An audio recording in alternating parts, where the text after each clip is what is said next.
કોસિન્દ્રા ગામના લોકોનો મોટો વિરોધ, ઘર અને દુકાનો બચાવવા સરકારને પોકાર।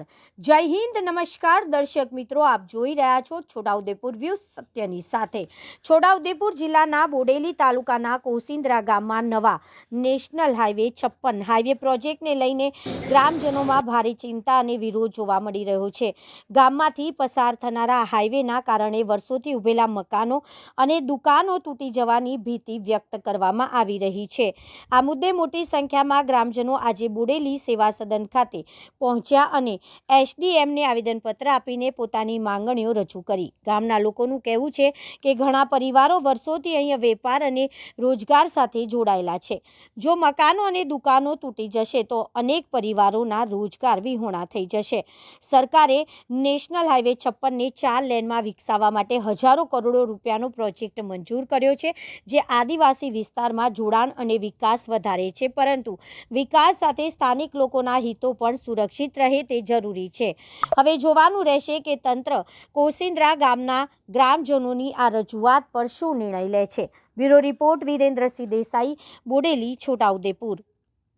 જે રજૂઆત કરી કે અમને યોગ્ય વળતર આપવામાં આવે, બીજું કે અમારા જે સ્થાનિક જગ્યા પર મકાનો અને દુકાનો છે, મકાનો તો અમે બીજી જગ્યા પર જઈને રહી શકીએ, પણ અમારો જે ધંધો છે એ ધંધો અમારે કઈ રીતના ડેવલપ કરવો, કઈ રીતના ચલાવવું, અમારું જીવન કઈ રીતના ચાલશે, કે અમારા બાળકોનું ભવિષ્ય શું છે।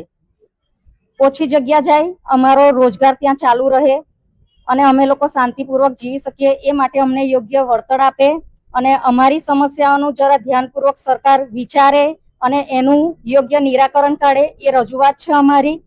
બીજું કે વધારે જગ્યા જાય છે તો એ ઓછું જાય અને અમારું જે ચોકડી પર અમારા કોસિન્દ્રા ગામનું હાર્દ જ અમારી ચોકડી છે, ચોકડી પર જ બધી લારીઓ છે, બધી દુકાનો છે।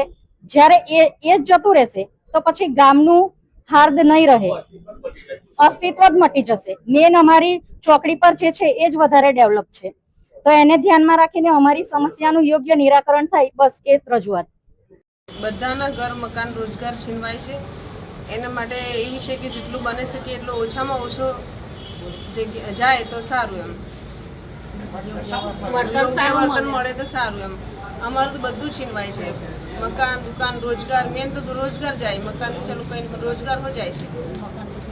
મકાન તો અમે ભાડે હો રહી લઈએ, કઈ વાંધો ના, પણ અમારો ધંધો જતો રોજગાર છીનવાય છે, એમ એટલે અમારી ધંધો જાય તો માણસ જીવી કેવી રીતે જીવે, કઈ રીતના બીજો ધંધો ડેવલપ કરવાનો, ધંધો નવેસરથી ગોઠવાનું બહુ અઘરું કામ છે। અમે આમ જનતા છે એટલે જરાક અમારી બાજુ ધ્યાન, અમારી બધાને વાત ધ્યાનમાં રાખીને ઓછી જમીન જાય એને ધ્યાનમાં રાખો તો સારું। ના વર્તન હમણાં પ્રમાણે વર્તન જરાક સારું આપો તો અમે પછી આગળનું પણ વિચારી શકીએ, એવી ઈચ્છા છે અમારી। કંચનબેન રમેશભાઈ, કોસિન્દ્રા।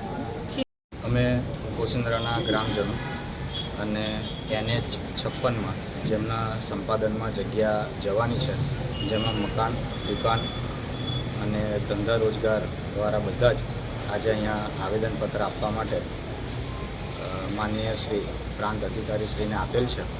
અને એમાં અમારી મુખ્ય માંગો જે છે એ અનુસાર અત્યારે રીસર્વેની અમારી માંગણી છે, વત્તા ઓછામાં ઓછું સંપાદનમાં જગ્યા જાય, જેથી ધંધા રોજગાર બધાના ઓછા છીનવાય, એની પણ અમારી ખાસ માંગણી છે।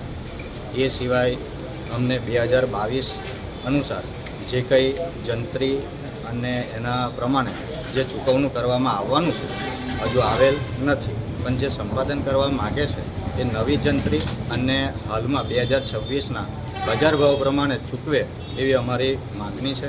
એ સિવાય અમારા ગામમાં વર્ષોથી પાણી નિકાલનો પ્રશ્ન છે, જે કોસિન્દ્રા હાઈવે NH અત્યારે છલકે છે ત્યાં ચોકડી ઉપર પાણી ખૂબ ભરાઈ જાય છે, એ પણ સોલ્યુશન એમના સ્ટ્રક્ચરમાં લે એ અમારી માંગ છે। એ સિવાય આ બધાના જ ધંધા રોજગાર વધારે જગ્યા સંપાદન કરે તો જ જાય એમ છે, તો મિનિમમ જેટલી જરૂર છે એટલું એ સંપાદનમાં લે એવી અમારી ખાસ માંગ છે। અને વળતર નવા પ્રમાણે અને બજાર ભાવ પ્રમાણે આપો એવી માગણી છે.